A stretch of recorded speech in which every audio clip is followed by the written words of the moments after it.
We're speaking now with Santanu Sengupta, the India economist at Goldman Sachs, who's put out and co-authored a very interesting report on the changing contours of Indian household savings. Shantanu, very good morning and great to have you with us on NDTV Profit. What struck me in the report is that India's gross savings are still higher than the global average. One would assume that the drawdown would have increased in the years post-COVID. And the overall concerns and narrative seems to be that Indian households are not saving as much as they used to. So let me start with a qualitative view from you more than anything else. Do you think, in relative terms, the state of Indian household savings is not something to be concerned about? So the way we look at savings overall for the economy is that if there was a savings problem, it would have manifested in the current account deficit because the net savings in the economy with investments will have to equal to what is the government doing in terms of its savings, which is the fiscal deficit, and then reflect finally in the current account deficit. The current account is in the region of 1 to 1.5% of GDP. So on an aggregate perspective, we don't think there's a problem. The problem with household savings is that it's not like the gross savings has gone down, but on a net basis, you had declined because the households were taking on a lot of leverage. The RBI has come in already from late last year and started tightening norms around unsecured lending, especially, which means that that will correct itself over time. And then if you see the mix of overall savings in the economy, we think it looks fine. From an aggregate perspective, if there's no problem in the current account, I would not worry too much about what is happening with just the pure household savings from a macro point of view. Yeah, okay, I get that point, but let's come to that granular perspective. And, you contextualized it well in terms of concerns that the Reserve Bank has had. I don't know, I'm not too sure how much is going to impact spending habits. I mean, you can squeeze out all the buy now, pay later schemes that you want. But is that now a shifting trend as far as household savings go? One, as your report mentions, that you're moving those savings away from things like real estate, more to capital markets as well, more to retirement-focused savings, and on the other, the overall expenditure is increasing.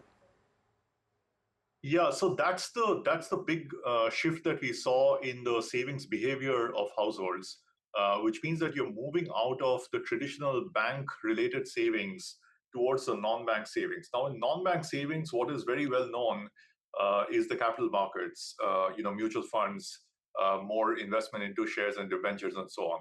But what we found was that retirement savings or insurance savings, so both into NPS, pension, PPF, all kind of small savings and insurance also constituted a large part of this shift away from household savings from bank assets to non-bank assets. Now, if you compare this across the world, you will find that the developed markets are anywhere in the region of 20 to 30% of bank assets, and the rest of them are in non-bank assets. Even if you look at the Eastern countries like Korea, Taiwan, they would be in the region of 40 to 50%, 45% maybe of bank assets and the rest in non-bank assets. India right now is at about 60-40, which means for us that there's a long runway still to go for this financialization of savings towards non-banks. So we think that as the demographics also in India plays out and you go through this development cycle, you will have a lot of savings keep on anchoring insurance, pension, and retirement savings. There are important implications of that, which I can discuss later. Let's come to those important implications. But just before that, Shantanu, when you're talking about the move of household savings towards non-bank assets, retirement funds, insurance, etc., there's also a capital market move there. And I was just wondering if there is more sort of insight that you can add to something that we've been observing. More and more SIPs every month, mutual funds, etc. Do you see that as a trend now growing at the same pace, or have we hit sort of a peak there?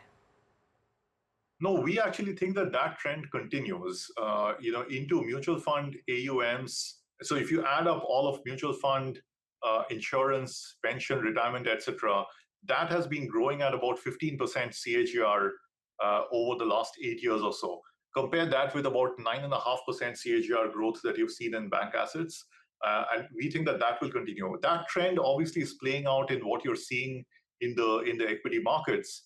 You've seen the domestic bid being pretty strong, even as you've had some FII flows, which is what has also held up the index fairly well. Let's come to the implications, and you've put that out in your report, but please, lay it out for us here of this kind of shift in household savings away towards non-bank assets. What does it also mean, for example, for traditional means like real estate, gold? So the two important implications that we found was that if you look at pension and insurance companies, they are right now buying the long end of the government bond curves. And the government and the state governments are both happier to issue in the long duration. Now, if you look at the asset liability mix of these kind of players, they're happy to hold these long bonds as they're getting the supply from the government. That has resulted in a flat government bond yield curve, which we expect to persist for now.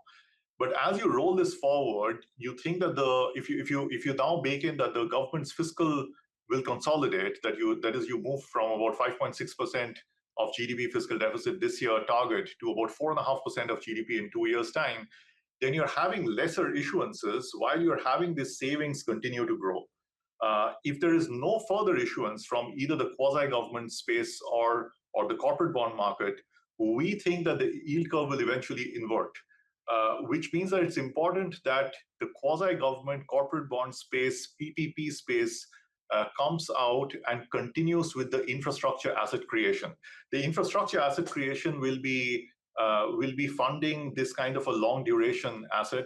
It can't be the typical shorter end funded kind of a capex cycle, but it has to be the long duration infrastructure assets that has to be funded through these kind of long duration savings. So those are the two main implications that we see out of this, that one, a flat government bond yield curve, and eventually issuances coming from either quasi-government, corporate bonds, PPP, hybrids, to continue with the infrastructure asset creation, which will channelize these long-term savings. All right. So those both, of course, positive implications from a macro side and, the sort of government perspective of what they can do with those savings bumping up. But I'm also just trying to understand where all of this fits in with an interest rate cycle, which we are anticipating will turn. So Santanu, first, your take on that.